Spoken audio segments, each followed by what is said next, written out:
है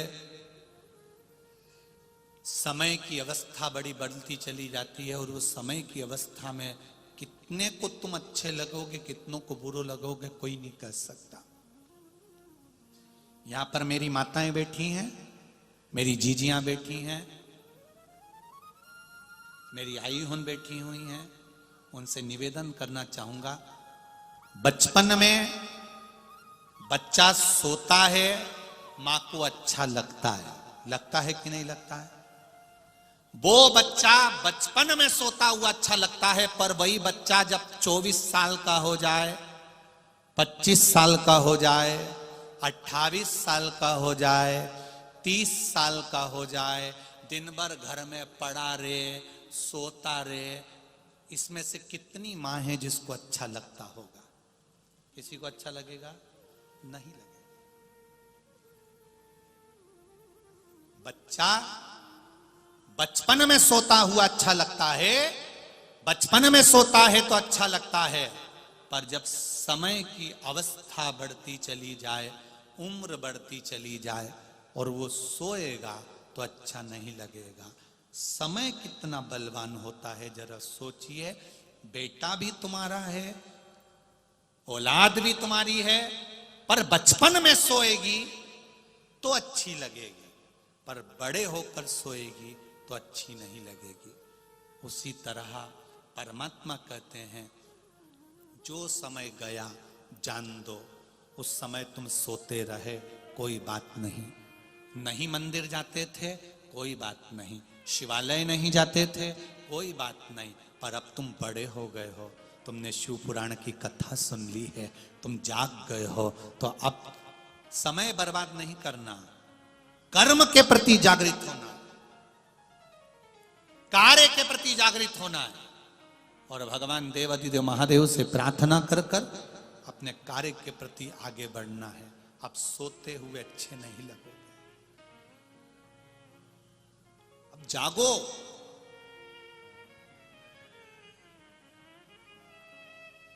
जागो। वो कहे, उठो जवान देश के वसुंधरा पुकार, देश है पुकारता पुकारती मां भारती। ये देश आज तुम्हें पुकार रहा है, ये राष्ट्र तुम्हें पुकार रहा है, हमारा सनातन धर्म तुम्हें पुकार रहा है। और आज भी हम अगर सोते रहे तो फिर ये जीवन व्यर्थ चला जाएगा। भजन में लगाओ, कर्म में लगाओ, दुकान धंधा व्यापार व्यवसाय जो तुम्हें करना है, छोटे से छोटा काम करो, पर शर्म बिल्कुल मत करो। शर्म करोगे तो तुम आगे नहीं बढ़ सकते हो। छोटे से छोटा काम भी करो, दिल से करो, एक ना एक दिन भगवान तुम्हारा हाथ पकड़ेगा। शिव मंदिर जाओ, एक लोटा जल चढ़ाओ और अपने काम पर आगे बढ़ जाओ, बढ़ते चले जाओ। बस किसी को धोखा मत दो, किसी को विश्वासघात मत करो, और बन सके तो जिंदगी में सबका भला करते चलो। लोग कहते हैं भला करने से लोग उल्टा और जूता मार के चले जाते हैं। मारने दो ना, क्या दिक्कत। पूर्व का कोई कर्म होगा वो कट रहा होगा। आज अगर हमको कोई गाली देगा, अपशब्द कहेगा, ताने देगा, सोशल मीडिया पर, फेसबुक यूट्यूब पर आप भी पढ़ते होगे, कोई ना कोई कुछ ना कुछ बनाता ही रहता है, कुछ ना कुछ लोग डालते रहते हैं, ऐसा कर दिया, वैसा कर दिया, ये बोल दिया, वो बोल दिया। उससे हमारा पूर्व का कोई पाप होगा तो इनकी निंदा करने से वो धीरे धीरे धीरे धीरे कट रहा, वो कट रहा। संत की चादर धोने से साफ नहीं होती, जितनी संत की लोग निंदा करते करते साफ कर देते हैं। साफ। नामदेव जी को लोगों ने अपशब्द कहा, तुकाराम जी को कहा, मीराबाई को, कर्मा को, रामकृष्ण परमहंस को, नरसिंह मेहता को, किसको नहीं कहा?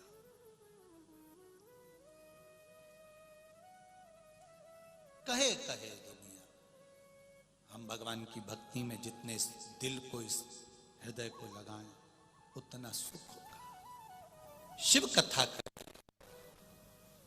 मंथन जब किया गया समुद्र का, तो उसमें गौ माता निकली और गौ माता के बाद विष निकला। उस विष को पीने वाला कोई नहीं था। कौन पिएगा वो विष? उस विष को पीने वाला कोई नहीं।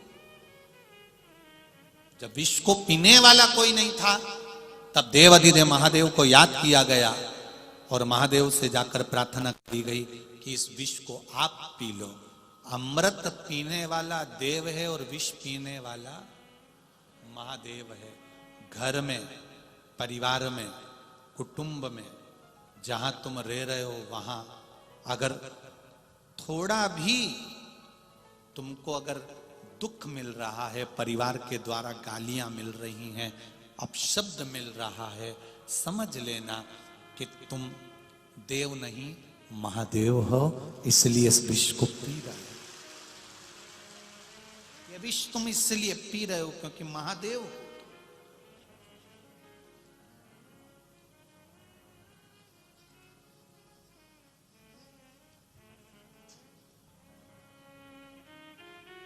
महाराज, संसार में मेरे शंकर भगवान असली रूप रखकर आते हैं तो मैया यशोदा पहचान नहीं पाती है। साधु रूप रखकर आते हैं तो पहचान नहीं पाती है। यशोदा मैया पहचानती तब है जब यशोदा जी के पास खबर जाती और यशोदा जी उनके पास हाथ दिखाने, तब शिव की गोद में भगवान कृष्ण को दिया जाता।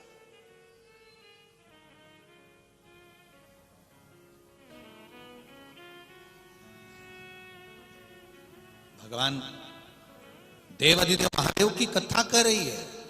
आएगा आपके जीवन में भी सामने आएगा। उस विष को कैसे पीना है, दुनिया के लोग क्या कहेंगे, कैसे कहेंगे,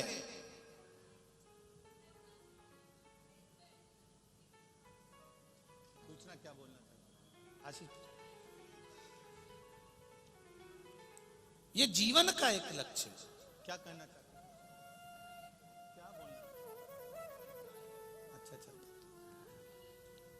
जीवन का एक लक्ष्य, जीवन का एक आनंद, जीवन का एक सुख, आनंद की। और जब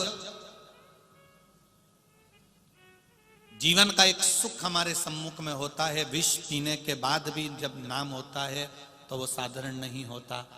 देवताओं ने अमृत पिया, परंतु उनको कोई, आज भी लोग कहते हैं इनने अमृत पी लिया, ये देव हैं, पर उनका नाम भले ना निकले, पर मेरे महादेव का नाम आज भी आता है विष पीने के।